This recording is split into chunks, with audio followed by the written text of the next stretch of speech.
estudos para concursos e INSS. Agora, sobre o salário de contribuição. Bom,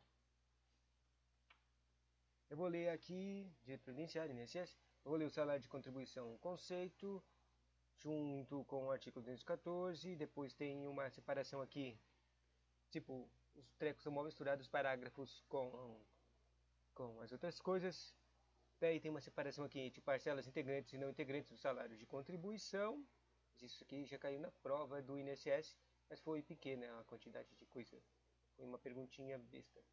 Bom, tem uns parágrafos de parcelas integrantes e não integrantes, que são os parágrafos das parcelas integrantes é o 2, o 4, o 6, o 8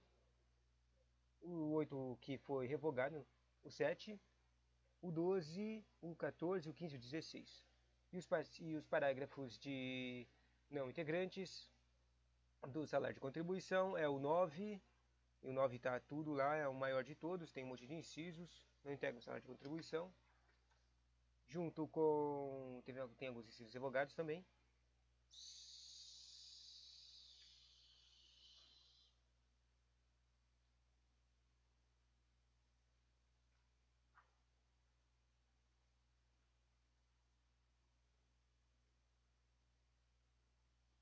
Parece que é só o salário de contribuição mesmo.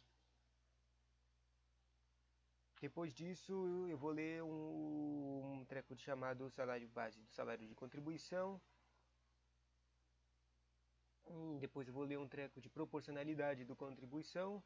E depois um treco de reajustamento da contribuição. Tudo ao mesmo tempo, né? O único que eu vou pular é o limite mínimo e máximo, que foi a coisa que mais mudou desse conteúdo. Provavelmente vai dar uns 25 minutos ler tudo isso aqui. São 1, 2, 3 páginas. Vamos lá.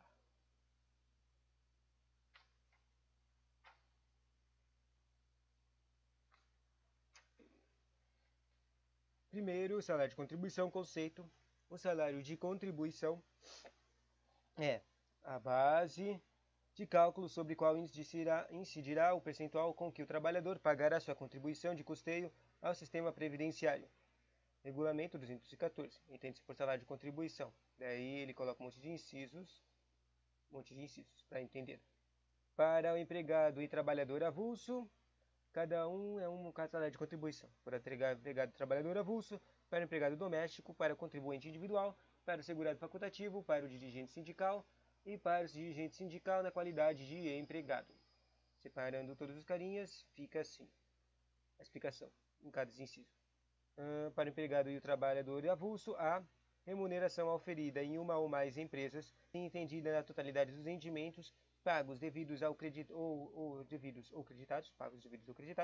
a qualquer título durante o mês, destina-los a retribuir o trabalho a qualquer que seja a sua forma, inclusive os gorjetas ou os ganhos habituais sob a forma de utilidades e os adiantamentos decorrentes de reajuste salarial, quer pelos serviços efetivamente prestados, quer pelo tempo de exposição do empregador ou tomador de serviços nos termos de lei ou do contrato ou ainda da convenção de acordo ou acordo coletivo do trabalho ou sentença normativa.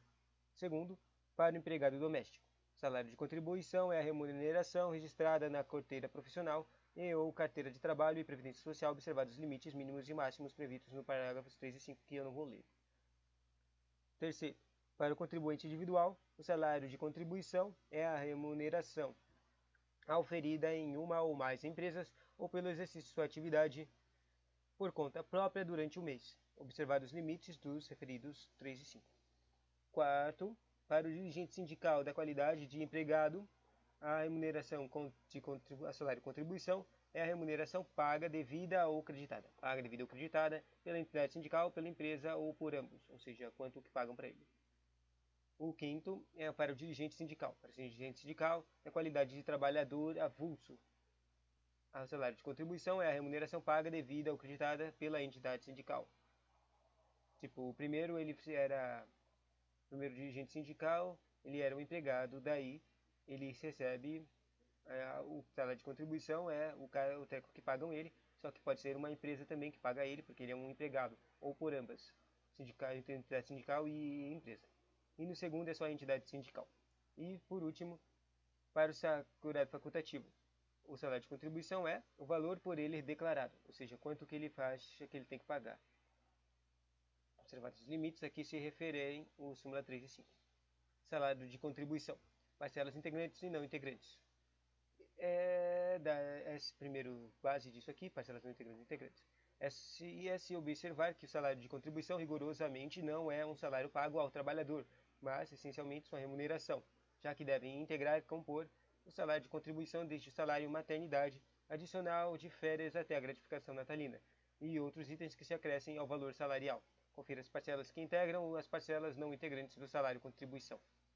As parcelas integrantes é o parágrafo 2, 4, 6, 7 e 8, que foi revogado.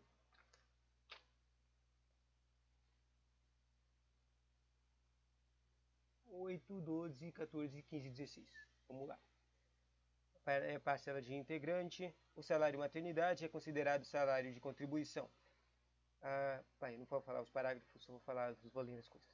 A remuneração adicional de férias, de que trata o inciso X, V e I, que é 17, no artigo 7 da Constituição Federal, integra o salário de contribuição.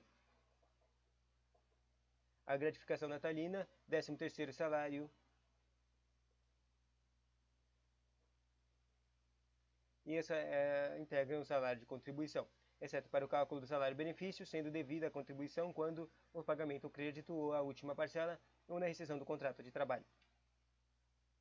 7. A contribuição de que trata a súmula 6 incidirá sobre o valor bruto de gratificação sem compensação dos adiantamentos pagos mediante aplicação em separado e de tabela de que trata o artigo 198, observadas as normas estabelecidas pelo Instituto Nacional de Seguridade Social. O 6 é a gratificação natalina, tá?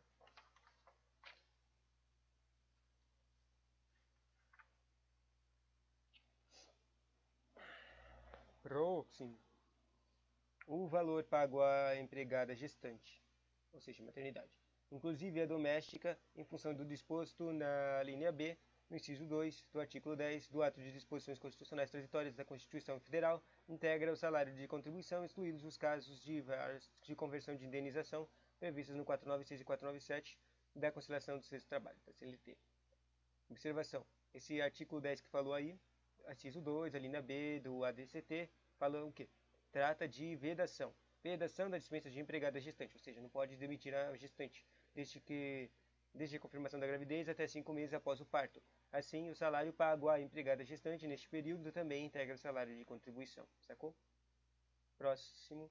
A incidência de contribuição sobre a remuneração das férias ocorrerá no mês que elas se referirem, mesmo quando pagas antecipadamente de forma de legislação trabalhista. Próximo, o valor mensal do auxílio acidente integra o salário de contribuição. Para fins de cálculo do salário de benefício a qualquer aposentadoria, observado no que houver o disposto no artigo 32. Não se considera remuneração direta e indireta os valores despendidos pelas entidades religiosas de instituições de ensino vocacional com ministros de confissão religiosa, membros de institutos de vida consagrada, de consagração ou de ordem religiosa em face do seu mister religioso ou para subsistência, desde que fornecidas em condições que independem da natureza e da quantidade do trabalho executado.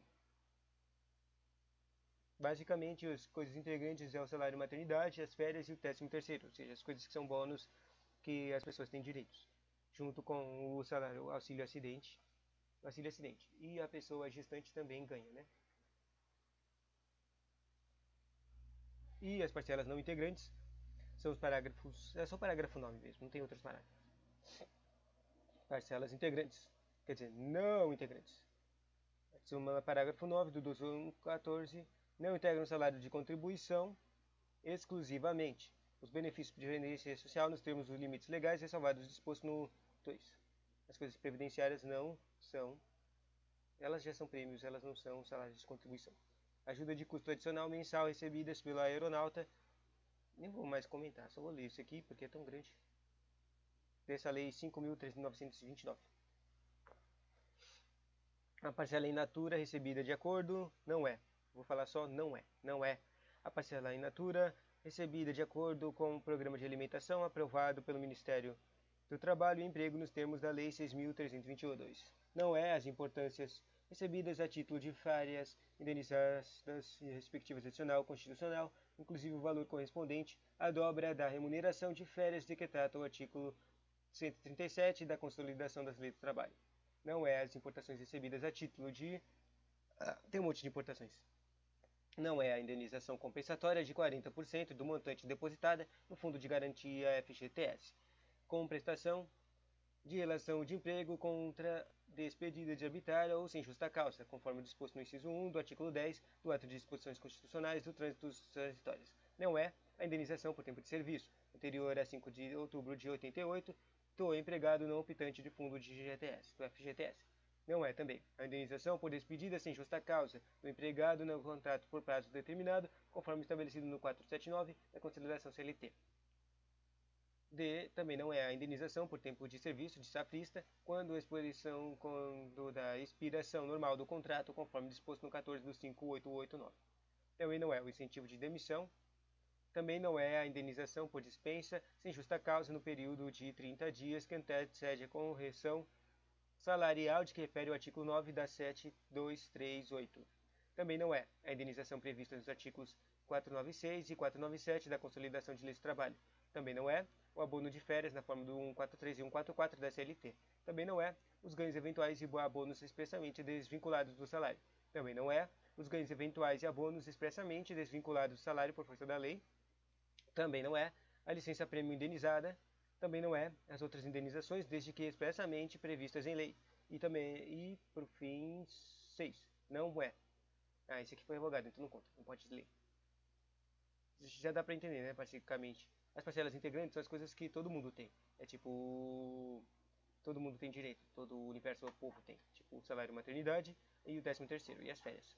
Mas os outros, os não integrantes, são as coisas extras, as coisas que são anormais, as coisas que normalmente não estão contadas e não são adicionadas nos valores que a pessoa recebe. Tipo esses abonos especiais ou as coisas que foram dos processos das pessoas serem demitidas, essas coisas. Próximo. Não é também a ajuda no de custo em parcela única recebida exclusivamente em decorrência de mudança de local de trabalho do empregado na forma do artigo 473 da CLT. Também não é o próximo revogado, quer dizer, 8 revogado, 9 revogado, 10. Quer dizer, 8 revogado, 9 for mudado o texto. É uma coisa de estagiário aí. Também não é a participação do empregado nos lucros ou resultados da empresa, quando paga ou creditada de acordo com a lei específica. Também não é o abono de programa de integração de social, programa de assistência de serviço público. Também não é os valores correspondentes a transporte, alimentação e habitação fornecidos pela empresa ao empregado contratado para trabalhar em localidades distantes de sua residência, em canteiro de obras ou local que, por força da atividade, exija deslocamento e estada, observadas as normas de proteção estabelecidas pelo Ministério do Trabalho e Emprego. Também não é a importância paga ao empregado a título de complementação ao valor do auxílio-doença, desde que esse direito seja extensivo à totalidade dos empregados domésticos. Também não é as parcelas destinadas à assistência de trabalhador, agroindústria navieira, de que trata o artigo 36 da 4.870. Também não é o valor das contribuições efetivamente paga pela pessoa jurídica relativa ao programa de previdência complementar privado, aberta ou fechada, desde que disponível a totalidade de seus empregados dirigentes observados no que couber no artigo 9 e 468 da CLT. Interessante. O 16 foi mudada a redação. Deixa eu ver o que ele é. Ele é de sistemas médico, serviço médico e odontológico, ou seja, o seguro-saúdezinho dos próprios trabalhadores, né? Próximo também não é o valor correspondente aos vestuários, equipamentos e outros acessórios fornecidos ao empregado e utilizados no local de trabalho para a prestação de respectivos serviços. Também não é o ressarcimento de despesas pelo uso de veículo do empregado, quando devidamente comprovadas. Daí o 19 foi mudado. Deixa eu ver do que ele é. Ele é de planos educacionais. 20 foi revogado faz mó tempão. 21. Também não é. Os valores recebidos em decorrência da cessação de direitos autorais. Também não é. O valor de multa se a pessoa cessa os direitos autorais, ela recebe um valor. Interessante. Não sabia dessa. Engraçado. Também não é. O valor de multa paga ao empregado em decorrência de mora de pagamento das parcelas constantes do instrumento de rescisão de contrato no trabalho, conforme a CLT, no 477. Também não é o reembolso de creche pago em conformidade com a legislação trabalhista, observado o limite máximo de 6 anos de idade de criança, quando devidamente comprovadas as despesas. Também não é a reembolso babá. Reembolso babá nunca tinha falado, mas legal. 24.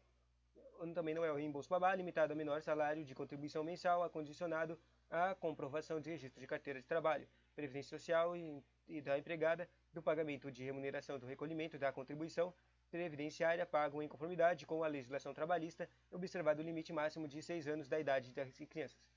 Também não é o valor de contribuições efetivamente pago pela pessoa jurídica relativamente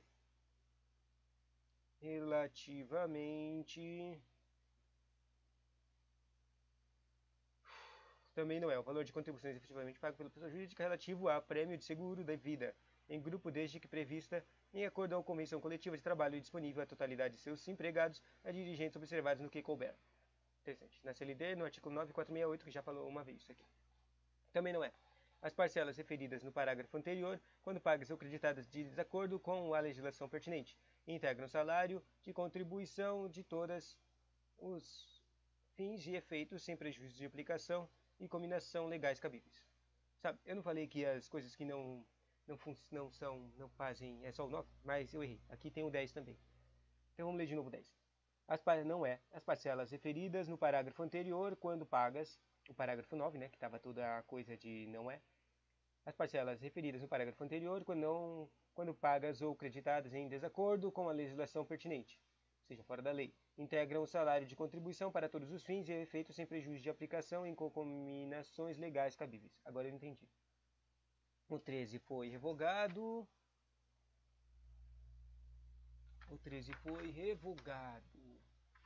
E assim acaba as coisas que não participam. Daí só tem mais uma página aqui para terminar. Eu não vou ler os limites mínimos e máximos. Só vou ler o que é básico. O limite mínimo ou piso de contribuição é a menor base do cálculo, sobre a qual incidirá o percentual em alíquota de contribuição social conforme o tipo, sabe? Aqueles porcentagens. E quando há um mínimo, haverá também um máximo, o teto de contribuição, além do qual não será exigível a contribuição social. Legal, né? Agora vamos ler o salário base, o proporcionalidade, o reajustamento e para terminar. O salário base era a base de cálculo em que era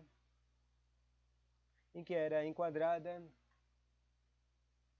segurado conforme o tempo de filiação e inscrição no sistema previdenciário, vinculado a uma escala de valores que constituía a base de cálculo das contribuições a que se deveria pagar e poderia o segurado progredir nessa escala, pagando mais e, consequentemente, auferindo benefícios de maiores valores, ou nela regredir pagando menos e obtendo benefícios de menor valor.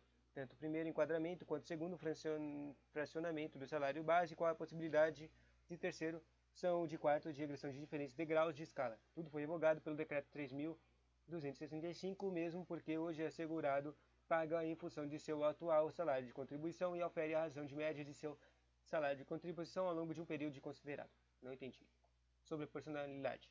A proporcionalidade é a demarcação da justiça da contribuição previdenciária se o trabalhador não trabalhou o mês todo, que são os 30 dias, sua contribuição não poderá ser calculada sobre a remuneração mensal que ele não trabalhou, né? Mas na proporção de ganho pelos dias trabalhados se ganha 340 mensais, mas trabalhou apenas 17 dias, ou seja, sua contribuição deverá ser 17 por 30. Confira o que está escrito na lei. Para 214, parágrafo 1, quando a admissão dispensa o afastamento ou a falta de empregado, inclusive doméstico, ocorrer no curso do mês, o salário de contribuição será proporcional ao número de dias efetivamente trabalhados, observadas as normas estabelecidas pelo Instituto Nacional de Seguridade Social, INSS. E para terminar, o ajustamento. Num país assolado pela inflação, sob o regime de escala de salário base, havia uma preocupação fundada com o reajustamento que é a correção monetária de seus valores, extinto o salário base e substituído foi ele pelo percentual incidente sobre o salário de contribuição, e sendo esse salário de contribuição um valor correspondente aos ganhos efetivos de trabalhos e por essa, mesmo sempre atualizado, pôs-se fim ao reajustamento da contribuição social que incidia sobre o salário base. Trata-se, portanto, do tema superado com a extinção do salário base. né? Agora terminou. O próximo conteúdo vai ser sobre arrecadação e recolhimento das contribuições destinadas à Seguridade Social. Tchau!